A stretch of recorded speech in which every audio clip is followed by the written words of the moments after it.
Welcome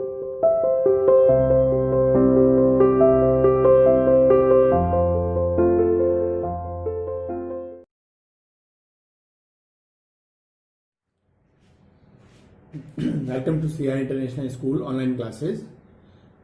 students, कल हमने आपको डिस्कस किया था क्या कि आपको 10th क्लास में एक रिएक्टिविटी सीरीज पढ़ाई जाती है बेटा मेटल्स की, कि सबसे ज़्यादा रिएक्टिविटी जो होती है वो पोटेशियम, देन सोडियम, कैल्शियम, इस तरीके से बीच में हाइड्रोजन आता है और कुछ मेटल्स हाइड्रोजन से नीचे आती है, कुछ मेटल्स हाइड्रोजन से ऊपर आती है। ठीक है। और 10th में आपको ये भी बताया जाता है कि जो ऊपर वाली रिएक्टिविटी सीरीज में जो ऊपर की मेटल होती है वो नीचे की मेटल को क्या कर देती है, रिप्लेस कर देती है, लेकिन नीचे वाला एलिमेंट ऊपर वाले एलिमेंट को रिप्लेस नहीं कर पाता। ये उसकी रिएक्टिविटी सीरीज पे ऐसे कुछ क्वेश्चन थे।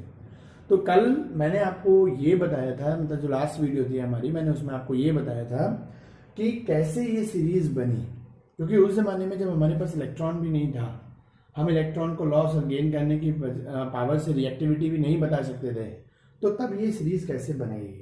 तो याद आया, ये तो मैंने देखो मॉडर्न कॉन्सेप्ट से क्लियर किया। चलिए कुछ मैं दो स्टार्टिंग के 2-3 मिनट्स में कल वाला रिवाइज करा देता हूँ, ठीक है ना। तो याद करिए, तो मॉडर्न कॉन्सेप्ट से रिलेट किया था मैंने उसको, लेकिन उससे पहले मैंने आपको क्या बताया था कि जैसे हमने ये मान लीजिए जिंक की मेटल का एक पीस है, ठीक है ना, इसको हमने 0.1 मोल कर लिया, एल्यूमिनियम का 0.1 मोल कर लिया और हमने कॉपर का 0.1 मोल कर लिया। याद आया, ठीक है। क्योंकि आज की चीज को समझने के लिए है ना, आज हम स्टैंडर्ड हाइड्रोजन सेल की बात करेंगे और रेफरेंस इलेक्ट्रोड की बात करेंगे, ठीक है। नहीं तो ये तभी समझ पाएंगे जब आपको आज की कल वाली चीज आती होगी। तो इसीलिए स्टार्टिंग में मैं 2-3 मिनट्स आपको कल वाला रिवाइज करा देता हूँ, ठीक है बेटा। तो इसे ध्यान से देखिएगा आप। तो बेटा कल अभी इस पे ध्यान मत दीजिएगा, आप इस पे और इन डायग्राम्स पे ध्यान दीजिएगा अभी फिलहाल, ठीक है। तो हमने देखो बेटा कल क्या बताया था, आप याद करिए कि हमने उस टाइम साइंटिस्ट लोगों ने ये रिएक्टिविटी सीरीज कैसे बनाई, on the basis of the how much amount of the hydrogen is liberated. Okay, कि हमारे पास क्या है, जैसे उन्होंने डिफरेंट मेटल्स के पीस लिए सेम अमाउंट, मतलब मोल्स में, जिससे सभी मेटल्स के क्या है, जो नंबर ऑफ एटम्स हैं वो इक्वल है, ठीक है बेटा। इसमें हमने जो HCl में इसको डिप किया, तो HCl भी जो लिया उसका वॉल्यूम भी और उसका आपके पास मतलब वॉल्यूम भी बराबर है। मान लिया आपने, कल हमने चलिए वॉल्यूम नहीं बताया, तो मान लीजिए आपने 500 ml लिया है ना, तो ये भी 500 ml में है, ये भी आपका 500 ml में है, और उसकी कंसेंट्रेशन भी कितनी है बेटा, 1 मोलर। तो तीनों HCl अमाउंट में भी बराबर, उनकी कंसेंट्रेशन भी बराबर, जिससे उसके नंबर ऑफ आइंस जो होंगे H+ और Cl- वो भी आपस में क्या होंगे, तीनों में बराबर। अब आपको पता है कि मेटल और HCl जब आपस में कॉन्टेक्ट में आएंगे तो इनमें रिएक्शंस होगी। तभी मैंने देखो ऊपर से इलेक्ट्रिसिटी वाला भी वो हटा दिया था, फिर इसी वजह से है आपको।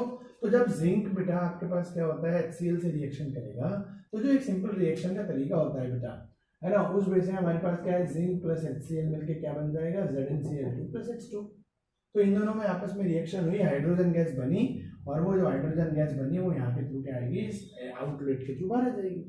समझ में आ गया नहीं, क्लियर पॉइंट। ऐसे यहाँ पर भी क्या होगा, यहाँ पे आपकी एल्यूमिनियम और आपके पास HCl की इस टाइप से रिएक्शन होगी, ये वाली, है ना, और आपके पास यहाँ भी क्या बनेगी, हाइड्रोजन गैस बनेगी, प्लस क्या बनेगा, AlCl3 बनेगा। तो हाइड्रोजन गैस यहाँ से भी लिबरेट हो जाएगी, ठीक है।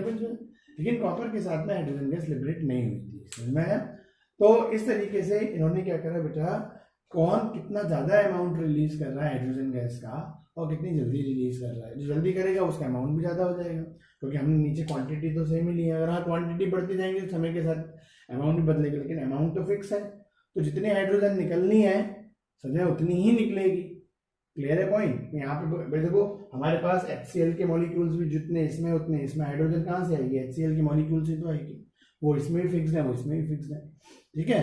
तो अब हमारे पास सीधी सी बात है, तो जिसमें अमाउंट तो सारी जगह हाइड्रोजन का बराबर से आ ही आएगा, लेकिन जहां पे जल्दी आ जाएगा वो हमारे पास क्या होगा बेटा, आपका पॉइंट समझ में, वो हमारे पास होगा स्ट्रॉन्ग मेटल। क्लियर। तो क्योंकि मेटल किसी भी एसिड में मिक्स होने पर क्या करती है, हाइड्रोजन गैस लिबरेट करती है, इज इट क्लियर। तो उस बेसिस पर जो मेटल ज्यादा हाइड्रोजन रिलीज, वो जो जितनी जल्दी हाइड्रोजन रिलीज करेगी वो आपकी क्या हो जाएगी, स्ट्रॉन्ग। इस तरीके से इन्होंने एक सीरीज बनाई। फिर क्या हुआ, समय आगे बढ़ा, साइंटिफिक डिस्कवरीज आगे बढ़ी, तो हमें ये क्लियर हो गया मेटल्स क्या करती है, इलेक्ट्रॉन को लॉस करती है, ठीक है। अब हमने देखो वही चीज क्या करा, अब मैकेनिज्म पे गए, क्योंकि मैकेनिज्म तो इलेक्ट्रॉन पे बेस्ड है, ठीक है। नहीं, अभी इन दोनों की रिएक्शंस कैसे होती हैं, जिंक और HCl की, तो उसका इलेक्ट्रॉनिक कॉन्सेप्ट जो है, मतलब रिएक्शंस होने का जो इलेक्ट्रॉन के बेसिस पे तरीका है वो क्या है, जैसे जिंक मेटल है, वो मेटल इलेक्ट्रॉन को लॉस करेगी, तो माइनस कर दिया मैंने 2 इलेक्ट्रॉन, है ना, जिंक आयन बना दिया। इसको माइनस में लिख नहीं सकते तो हम इसको इधर लेगा, ये प्लस 2 इलेक्ट्रॉन होता है। Is it clear? तो हमारे पास जिंक आयन में कन्वर्ट हुआ और HCl के साथ में क्या, HCl आयंस में डिसोसिएट हो जाएगा बेटा, ठीक है। तो ये आपको क्या दे देगा, H+ और Cl आयन दे देगा। क्लियर है पॉइंट? तो हमने ये 2HCl लिए, वो तो यहाँ करोड़ों अरबों मॉलिक्यूल है बेटा, जिंक के भी करोड़ों अरबों एटम, जितनी जरूरत है उतना ले लिए, है ना। तो 1 जिंक एटम को रिएक्शन करने के लिए 2HCl के लिए 2H आयन और 2Cl। अब ये पहला जो प्लस आयन है इस वाले नेगेटिव आयन से मिलेगा, तो 1 जिंक आयन 2Cl आयन को लेकर जिंक क्लोराइड बना लेगा। 1H+ आयन में 0 इलेक्ट्रॉन है, तो 1H+ को 1 इलेक्ट्रॉन की नीड है, 2H+ को 2 इलेक्ट्रॉन की नीड होगी, तो आपका ये बन जाएगा। Is that clear? ये सब आपस में कट गया, तो आपके पास क्या बन गया, जिंक प्लस 2HCl मिलकर क्या बन गया, ZnCl2 प्लस H2। क्लियर है पॉइंट? तो इस तरीके से बेटा हमारे पास क्या बन गया, ये है। अब ये ओल्ड कॉन्सेप्ट है, देखो रिएक्शंस अभी भी वही रही, लेकिन ये इसके अंदर का रीजन है। जब हमें पता चल गया कि ये आपस में रिएक्शन किसके बेसिस पे करते हैं, इलेक्ट्रॉन लॉस और गेन के बेसिस पर होती है, समझ में आ गया? नहीं, सेम बेसिस पर हमने इस तरीके से एल्यूमिनियम भी करी। तो जो मेटल ने जितनी जल्दी हाइड्रोजन लिबरेट करी, है ना, वो हम, और बाद में क्या हुआ, इसको जब इलेक्ट्रॉनिक हमने एक को कैथोड एक को एनोड बना दिया, ठीक है, तो 1 एम्पियर, तो ये रिएक्शन थोड़े वैसे धीरे धीरे हो रही थी। अब यहाँ इलेक्ट्रिसिटी पास करने पर इनका डिसोसिएशन जल्दी हुआ, आयन जल्दी फॉर्मेशन हुए, जल्दी आयन फॉर्मेशन हो गई, जल्दी से बेटा पहले आयन बने, आयन फिर न्यूट्रल हो गया, इलेक्ट्रॉन का मूवमेंट बढ़ गया। Is it clear? तो यहीं पर इन्होंने क्या करा कि 1 एम्पियर की करंट 1 मिनट तक या 1 सेकंड तक पास करी, तो कितनी अमाउंट हाइड्रोजन गैस लिबरेट हुई, ठीक है, आप बुक्स में ये पढ़ लोगे। तो इस तरीके से बेटा यहाँ पे चीजें आई। ये तो हुआ कल वाला। अब हम पॉइंट पे आते हैं बेटा। तो मैंने कल एक चीज याद करो, लास्ट में ये भी बताया था कि हाइड्रोजन का निकलना डिपेंड किस पे, इस H आयन को इलेक्ट्रॉन मिलने पर, ठीक है। और ये H2 कब बनेगा, जब ये 2H बनेंगे। 2H कब बनेगा, जब H आयन को इलेक्ट्रॉन मिलेगा, और H आयन को इलेक्ट्रॉन कौन दे रहा है, मेटल। तो जितनी जल्दी मेटल इलेक्ट्रॉन रिलीज करेगी उतनी जल्दी एसिड के H+ आयन को इलेक्ट्रॉन मिलेगा, और वो न्यूट्रल होके हाइड्रोजन एटम कन्वर्ट होंगे, एटम बनके क्या बन जाएंगे बेटा, आपके पहले नेसेंट हाइड्रोजन एटम बनेंगे, और वो एटम मिलकर क्या बन जाएंगे, हाइड्रोजन गैस बन जाएंगे। Is that clear? तो इस तरीके से बेटा हमारे पास क्या हुआ, ये कॉन्सेप्ट है। तो जो जितनी जल्दी मेटल रिलीज करेगी इलेक्ट्रॉन, उतनी जल्दी हाइड्रोजन लिबरेट होगी, इसका रीजन मिल गया। और मेटल का लॉस करना क्या कहलाता है, ऑक्सीडेशन। तो यहाँ मेटल ने तो अपना इलेक्ट्रॉन को लॉस किया, तो loss of electron is called oxidation. तो मेटल का तो ऑक्सीडेशन हुआ, लेकिन वो इलेक्ट्रॉन गेन किसने किया, H+ ने। तो इसका क्या हुआ, रिडक्शन हुआ। तो इसका रिडक्शन हुआ किसकी वजह से, इसकी वजह से। अगर ये इलेक्ट्रॉन लॉस नहीं करता तो ये गेन नहीं कर पाता, और हाइड्रोजन बॉन्ड्स बन नहीं पाते। तो जिंक मेटल का तो रिडक्शन, ऑक्सीडेशन हुआ, ठीक है, और H+ आयन का क्या हुआ, जो हमें एसिड से मिले उसका रिडक्शन हुआ। अब रिडक्शन इसका हुआ, और किसने किया जी, इसने। तो इसका रिडक्शन का मतलब क्या है, H+ का मिलना। लेकिन H+ कहाँ, इलेक्ट्रॉन कहाँ से मिले, सॉरी इलेक्ट्रॉन का मिलना, इलेक्ट्रॉन कहाँ से मिले, इससे। तो इसका रिडक्शन इसकी वजह से हुआ ना, तो ये क्या कहलाएगा, रिड्यूसिंग एजेंट। याद करो, और नहीं तो आपको वैसे भी रखते रहते हो आप लोग, जिसका ऑक्सीडेशन होता है वो क्या कहलाता है, रिड्यूसिंग एजेंट। तो ऑक्सीडेशन इसका हो रहा है। तो मेटल्स हमेशा क्या कहलाती हैं बेटा, मेटल्स इलेक्ट्रॉन का लॉस करती हैं, और वो उसके भी लॉस करेंगे, दूसरा गेन करेगा। तो दूसरे का रिडक्शन मेटल के लॉस करने पर डिपेंड है, इलेक्ट्रॉनों के। Is that clear? ये बहुत इंपॉर्टेंट कॉन्सेप्ट है, इसको याद रखना, ये आपको कई चैप्टर्स में काम आएगा, ठीक है बेटा। तो इस तरीके से मेटल्स हमारी क्या कहलाती हैं, reducing agent. Is that clear? चलो बेटा, आप देखो बात रखी थी कॉपर पे। कॉपर पे हाइड्रोजन गैस लिबरेट नहीं हुई, ठीक है। अभी चलो मैं एल्यूमिनियम जो है, अब आप आज की पॉइंट पे आते हैं हम, ठीक है। तो अब हम कॉपर के और जिंक का लेके रहने देते हैं, और इस एल्यूमिनियम को हटा देते हैं। दो मेटल का कंपैरिजन कर लेंगे बेटा हम, ठीक है बेटा। एक हमारे पास क्या हो गया, ये जिंक का हो गया, ठीक है। एक हमारे पास ये जिंक चली जाए बेटा, एक हमारे पास ये कॉपर हो गया।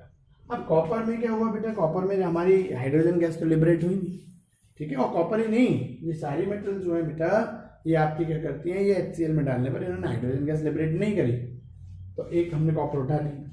अब आओ बेटा, यहाँ पर हमारे पास क्या है, सेम इसी वे से यहाँ, अब यहाँ पर आप बुक्स में देखोगे, है ना, यहाँ पर हाइड्रोजन का जो डायग्राम है, मतलब हाइड्रोजन गैस का इनलेट देखते हो आप। यहाँ हाइड्रोजन गैस आप इसमें बेटा, है ना, जो आपकी ये ग्लास ट्यूब है, इसमें हाइड्रोजन गैस भेजी जाती है, ठीक है। अब क्या होगा, जब ये भेजी जाएगी बेटा, और आप इलेक्ट्रिसिटी पास कर रहे हो, आपको ये आपने, है ना, एक को मान लो कैथोड बना रखा है, एक ने मान लो आपने एनोड बना रखा है। कैथोड एनोड की रिएक्शंस होती हैं, ठीक है। तो अब सीधा सा पॉइंट है, जब ये हाइड्रोजन गैस यहाँ जाएगी बेटा, तो हाइड्रोजन गैस इलेक्ट्रिसिटी आप प्रोवाइड कर रहे हो, है ना भाई। ये दो, एक इलेक्ट्रोड ये हो गई, ये जो आपने कॉपर का पीस डाला, एक इलेक्ट्रोड ये हो गया, एक आपका वेसल हो गया, बीच में जो एसिड है वो एक इलेक्ट्रोलाइट का काम करेगा। आप इलेक्ट्रिसिटी पास करोगे तो इनका डिसोसिएशन होगा, ठीक है। और ये मेटल भी, अब जो भी है ये भी इलेक्ट्रॉन गेन या लॉस कोई ना कोई तो काम करेगी। अब बात करते हैं हम इसकी, ये जो हाइड्रोजन गैस यहाँ पहुंची इस इलेक्ट्रोलाइसिस की वजह से ये भी क्या होगी बेटा, अपने आयंस में टूट जाएगी, ठीक है। और अपना हाइड्रोजन क्या करेगी बेटा, H+ का मतलब क्या है, उसने 2 इलेक्ट्रॉन लॉस करे, ठीक है। नहीं आप ही बताओ हाइड्रोजन का मतलब क्या है। हाइड्रोजन जो है 2 इलेक्ट्रॉन को लॉस, ये मैंने डायरेक्ट लिख दिए, समझ में आया। वैसे मतलब प्रॉपर जैसे मैं लिखता हूँ कैसे लिखता हूँ आप याद करो। ये हाइड्रोजन है, ये पहले क्या होगा, डिसोसिएट होगा, है ना। डिसोसिएट होकर आपको क्या दे देगा, मतलब इसने 2 इलेक्ट्रॉन को पर एटम 2 इलेक्ट्रॉन निकाले तो ये क्या बन जाएगा, H+। हम इसको लिखते नहीं है तो हम इसको मतलब इधर के माइनस में लिखते नहीं है, तो ये हमारे पास क्या बन जाएगा, है ना, 2H+। और ये इलेक्ट्रॉन इधर जाके क्या बन जाएंगे, 2 इलेक्ट्रॉन। तो एक रिएक्शन तो हमारी ये हुई, जाने आने वाली जो रिएक्शन है वो हाइड्रोजन है, वो वहां आके आइंस में डिसोसिएट हो गया। अब देखो नीचे यहाँ पे जो HCl है, ये तो H+ और Cl- की फॉर्म में है, तो दूसरी रिएक्शन कहाँ होती है, इलेक्ट्रोलाइट पे होती है ना। जैसे यहाँ भी था बेटा, ये HCl देखो क्या हो रहा था, ये तो H सच है, आपके पास HCl है ना, आपके पास क्या दे रहा है ना, HCl आपको टूट के क्या दे रहा है, H+ और Cl-। हमने 2HCl ले लिया तो यहाँ पे हमारे पास 2H+ आ जाएंगे, 2Cl-। Is it clear. अब देखो क्या होगा कि ये जो वाले जो HCl वाले, देखो यहाँ क्या हो रहा है, जो HCl से मिलने वाले H आयन है, ठीक, यही तो अपने यहाँ लिखे, और मेटल से मिलने वाले इलेक्ट्रॉन को ये गेन कर रहा है, तो H+ से मिलने वाले H आयन आपके इलेक्ट्रॉन को गेन कर रहे हैं। अब यहाँ पे भी क्या है, यहाँ H2 जो थी बेटा, इसने इलेक्ट्रॉन रिलीज, इसके एटम्स ने क्या करा, इलेक्ट्रोलाइसिस प्रोसेस के थ्रू इलेक्ट्रॉन को लॉस किया, और ये किसमें कन्वर्ट हो गया, H+ आयन में। और ये H+ आयन कौन से हैं, जो HCl से मिले। तो अब आप कोई वाली बात बेटा, ये H+ आयन 2 इलेक्ट्रॉनों को गेन करके आपके पास क्या बन जाएंगे, क्लियर है, 2 ये आपके पास 2H+ और 2 इलेक्ट्रॉन को गैस बन के पहले ये बनेगा 2H, और बाद में किसमें कन्वर्ट हो जाएगा बेटा, इसको नेसेंट हाइड्रोजन को इस तरीके से रिप्रेजेंट किया जाता है, ठीक है ना बेटा। जो फ्रेशली प्रिपेयर्ड एटॉमिक फॉर्म होती है ना, इसको नेसेंट बोलते हैं। तो ये आयन इलेक्ट्रॉन को गेन करके नेसेंट हाइड्रोजन की फॉर्म में आ जाएंगे, हाइड्रोजन गैस बन गई, है ना। और ये वाले H आपके पास इलेक्ट्रॉन है ना 2H है, ये आपके पास 2Cl आयन से मिलकर क्या बन जाएंगे, आपके पास 2HCl बन जाएंगे। तो ये तो रिवर्सिबल हो गया कि HCl पहले आयन में टूटा, ठीक है, और फिर वही आयन्स मिलके H+ आयन। अब ये देखो कोई से भी हो सकती है, कोई फिक्स नहीं है कि जी ये वाले H+ ये वो, है ना, H+ तो एक जैसे हो जाते हैं सिस्टम में जाके। तो कुछ H+ आयन इलेक्ट्रॉन को लॉस करके दोबारा हाइड्रोजन गैस में कन्वर्ट हो गए, ठीक है, और कुछ H+ आयन Cl आयन से मिलके किसमें कन्वर्ट हो गए, HCl में कन्वर्ट हो गए। Is it clear. तो इस तरीके से बेटा हमारे पास क्या हुआ ये, तो इसको एक रिवर्सिबल हम रेडॉक्स प्रोसेस भी बोलते हैं। देखो यहाँ देखो दोनों जगह क्या हुआ है, अगर आप इन 4 रिएक्शंस पे ध्यान दो तो कुछ भी नया काम नहीं हुआ। देखो हाइड्रोजन गैस इस साइड है, इस साइड यहाँ बन गई, यहाँ पर यहाँ टूटी, यहाँ बन गई, ठीक है। इधर देखो ये HCl है, इधर देखो आपका HCl आ गया, ठीक है। इधर 2H+ आए, ये रहे 2+ ये 2 इलेक्ट्रॉन, ये 2 इलेक्ट्रॉन, ये 2H+ ये 2H+, ये 2Cl ये 2Cl ये। तो सारे रिएक्टेंट आपका क्या, इधर भी देखो क्या है, मतलब कहने का HCl और H2, और इधर भी क्या है, H2 बन गई और HCl फिर दोबारा बन गया। मतलब हाइड्रोजन गैस जो है आयन में कन्वर्ट हुई H आयन में, है ना, HCl किस में कन्वर्ट हुआ, H+ और Cl आयन में, और दोबारा क्या हुआ कि H+ आयन ने इलेक्ट्रॉन गेन करके आया। इसको रिवर्सिबल प्रोसेस भी होता है ना भाई, जो रिएक्टेंट थे वो दोबारा ही किसमें कन्वर्ट हो गए, प्रोडक्ट। वो रिएक्टेंट पहले प्रोडक्ट बनाए और आयंस की फॉर्म में आए, और वो आयंस दोबारा आपस में जुड़ के जब मॉलिक्यूल बनाए तो फिर वही बन गए जो रिएक्टेंट थे, समझ आए। तो ये रिवर्सिबल प्रोसेस हो गया, ठीक है। आप बुक्स में पढ़ोगे तो आप इसमें ये रिवर्सिबल वाला पॉइंट यहाँ पढ़ोगे भी, ठीक है। तो कहने का मतलब क्या है, यहाँ देखो मेन पॉइंट जो समझने वाला है, जैसे ये H+ आयन था, यहाँ भी HCl है, यहाँ भी HCl से मिलने वाले H आयन को इलेक्ट्रॉन मिले, किससे मिले, मेटल ने जो लॉस करके दिए।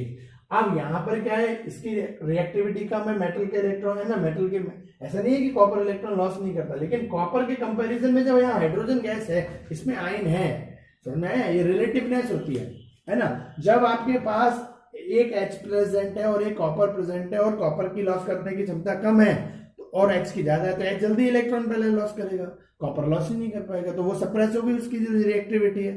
आया पॉइंट में, इसको ये भी एक टॉपिक आएगा आपके पास, है ना, आपको भी पढ़ने को मिलेगा, समझ लें, इलेक्ट्रोलाइटिक रिएक्शंस आएंगी, है ना, तब आप इलेक्ट्रोलाइसिस प्रोसेस आता है। जैसे हम किसी मेटल के एक्वस सॉल्यूशन की इलेक्ट्रोलाइसिस करते हैं, एक मोल्टन को करते हैं, है ना। तो वहां पे आप ये चीज एक बार दोबारा रिपीट होगी, आप ध्यान से देखना, ठीक है नहीं। तो कहने का मतलब पॉइंट समझ में आया आपको। तो यहाँ पर हमारे पास इस तरीके से ये रिएक्शन हुई।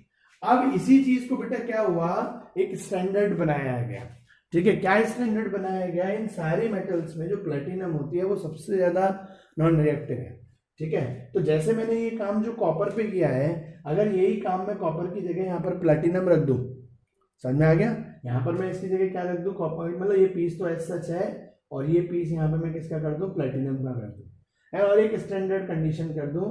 मेरे पास वही जो 180 STP पे जो होता है ना, स्टैंडर्ड टेम्परेचर प्रेशर जो होता है 180 m के प्रेशर पर, आया समझ में। और आपके पास जो रूम टेम्परेचर होता है ना, उसी पे हमने इसको पास किया है, तो स्टैंडर्ड कंडीशन पे तो एक स्टैंडर्ड बना दिया गया। और वो जो स्टैंडर्ड बनाया गया, रेफरेंस बनाया गया, समझे। रेफरेंस मतलब किसके बेसिस पर हम करें, तो वो किसको बना दिया गया, प्लेटिनम को, समझे। तो प्लेटिनम का हमने पीस लिया और 1 मोलर HCl लिया, सेम है ना। और बेटा हमने उसमें हाइड्रोजन गैस को, वो जनरल जो आपका 180 m का प्रेशर है ना, 1 बार, कई कोई 1 बार बोल देता है ना, आप 1 बार कर लीजिए, कोई इशू नहीं है ना। इससे 1 बार के प्रेशर पे है ना, आपके पास प्रेशर कितना है 1 बार का, और वो जो जनरल टेम्परेचर होता है ना, उसी टेम्परेचर पे 298 डिग्री के केल्विन, मतलब आपका कितना होता है 298 केल्विन का टेम्परेचर होता है। इस कंडीशंस में जब आपने बेटा इसमें इलेक्ट्रिसिटी पास करी, मतलब सेम प्रोसेस है। यहाँ भी क्या होगा, हाइड्रोजन आएगी, हाइड्रोजन पहले आयंस में टूटेगी, HCl अपने आयंस में टूटेगा, H आयंस इलेक्ट्रॉन को गेन करके हाइड्रोजन बनाएंगे, ठीक है बेटा। और H आयंस कुछ Cl आयंस से मिलकर क्या बना लेंगे, HCl बना, वही सेम काम। तो अब ये जब इस पे बेसिस है, तो इसको हमने क्या बोला, स्टैंडर्ड स्टैंडर्ड हाइड्रोजन इलेक्ट्रोड, इसको क्या बोला गया, स्टैंडर्ड हाइड्रोजन, है ना, इलेक्ट्रोड। और ये रेफरेंस इलेक्ट्रोड का भी काम करता है ना। अब ये रेफरेंस इलेक्ट्रोड का काम कैसे करता है ना, वो हम अभी देखेंगे बाद में, ठीक है ना बेटा। तो इसको आपको ध्यान से देखना इस चीज को। तो ये हमारे पास क्या बन गया, एक रेफरेंस इलेक्ट्रोड बन, मतलब स्टैंडर्ड। इसको हमने क्या बना लिया, सारे मेटल्स में, मतलब पहले तो बेटा आपने देखो आज 2 चीजें हो गई हमारे पास, एक कल वाली रिपीट करी, एक आज वाली नहीं आई। तो कल वाली क्या थी, कैसे हमने ओल्ड प्रोसेस से इनकी रिएक्टिविटी, फिर इलेक्ट्रॉनिक कॉन्सेप्ट आया, है ना। तो ये मेटल्स क्या करती हैं, इसमें बाकी के हाइड्रोजन लिबरेट हुई या हाइड्रोजन की नीड हुई, हाइड्रोजन पहुंची, आइंस में टूटी, है ना, और जो एसिड है वो आइंस में टूटा, इन्होंने आपस में रिएक्शंस करी, समझ में आया। और हमने प्लेटिनम के पीस को जो STP की कंडीशंस थी, है ना, और 1 एम्पियर की करंट 1 सेकंड तक पास करी, तो क्या हुआ, है ना। तो ये, और इस टाइम क्या डिफरेंस आया, और डिफरेंस समझ में आया। देखो जहां इलेक्ट्रोड पोटेंशियल वाली बात आती है, वहां हम क्या करते हैं, आप याद करो कि मेटल के इलेक्ट्रॉन की लॉस, यहाँ पर क्या हुआ है, मेटल की जगह हाइड्रोजन आपका इलेक्ट्रॉन लॉस कर रही है, समझ, और H+ जो HCl से मिलने वाले H+ है वो इलेक्ट्रॉन को गेन कर रहे हैं। तो दो तरह के पोटेंशियल, जैसे यहाँ पर था, यहाँ पर क्या कर रहा है, जिंक इलेक्ट्रॉन, जिंक का पोटेंशियल है लॉस करने का, और H+ आयन, HCl के H+ आयन का पोटेंशियल है उसके इलेक्ट्रॉन को गेन करने का। तो एक पोटेंशियल इसमें डेवलप होगा, ऐसे सेम एक यहाँ डेवलप होगा कि, है ना, H+ आयन के इलेक्ट्रॉनों को गेन करने का पोटेंशियल, एक यहाँ जिंक के इलेक्ट्रॉनों को लॉस करने का पोटेंशियल। इसका जो डिफरेंस होता है वो क्या कहलाता है, आपका इलेक्ट्रोड पोटेंशियल कहलाता है, याद आ गया। सेम यहाँ पर इसका आइंस में टूट का इलेक्ट्रॉन को लॉस करके आइंस में टूटने का जो पोटेंशियल है, और H+ आयन के इलेक्ट्रॉन को गेन करने का जो पोटेंशियल है, ये हमारा क्या, इन दोनों का डिफरेंस है, वो क्या कहलाएगा आपका हाइड्रोजन मतलब इसको बोला गया स्टैंडर्ड हाइड्रोजन इलेक्ट्रोड, तो ये बोला गया। और इसका जो पोटेंशियल होता है उसको स्टैंडर्ड हाइड्रोजन पोटेंशियल बोला गया। Is that clear. तो इस तरीके से बेटा आप ये, इसके दो, एक नाम और भी होता है इससे, और इसी को क्या बोलते हैं, स्टैंडर्ड हाइड्रोजन सेल भी बोला जाता है, समझ में। ये जो सेल बन के तैयार हुआ इसको क्या बोलेंगे, standard hydrogen cell. Is it clear. चलो बेटा आज हमारा ये हुआ। अब कल हम देंगे कैसे हम मेटल का एक हर मेटल का स्टैंडर्ड इलेक्ट्रोड पोटेंशियल पता करते हैं। जैसे आपने बुक्स में लिखा देखा होगा, है ना। जैसे इसी जिंक की बात करूं तो ये आप देखते हो Zn से Zn2+ बन गया, है ना। तो ये पहले जब न्यूट्रल मेटल होती है 0 होता है, तो इसका आप एक रिडक्शन पोटेंशियल पढ़ोगे। Is that clear. जैसे मान लो इस जिंक का मान लीजिए आपके पास कितना है 0.76 वोल्ट, है ना। हर मेटल का अपना इस टाइप से पढ़ोगे, कुछ का पॉजिटिव होगा कुछ का नेगेटिव होगा। हाइड्रोजन का 0 होता है, ठीक है बेटा। वो देखो वो भी इसी से निकल के आएगा, हाइड्रोजन का 0 क्यों आएगा, क्योंकि देखो दोनों में इधर से हाइड्रोजन आयन बना, हाइड्रोजन इलेक्ट्रॉन करके हाइड्रोजन गैस बन गई। कोई नया काम हुआ नहीं हुआ ना, वो भी यहाँ पे इस पॉइंट की जरूरत पड़ेगी, ठीक है बेटा। तो इस तरीके से ये कल की हमारी जो नेक्स्ट वीडियो होगी, मैं देखो एक एक दिन में इसलिए एक एक टॉपिक ले रहा हूँ क्योंकि ये बहुत इंपॉर्टेंट है समझने के लिए, ठीक है ना बेटा। क्लियर है पॉइंट। जैसे कल हमने रिएक्टिविटी सीरीज कैसे बनी ओल्ड टाइम पर, और उसका मॉडर्न कॉन्सेप्ट भी ले लिया, इलेक्ट्रॉनिक कॉन्सेप्ट, कंपैरिजन कर दिया, दोनों जगह एक ही जगह आ गई बेटा। आज हमने केवल एक लिया स्टैंडर्ड हाइड्रोजन इलेक्ट्रोड, ठीक है ना, कैसे इसको एक रेफरेंस इलेक्ट्रोड भी बोलते हैं, क्यों बोलते हैं वो कल की चीजों में आएगा, ठीक है बेटा। क्लियर है पॉइंट, चलो जी, तो क्लियर, ओके, थैंक यू।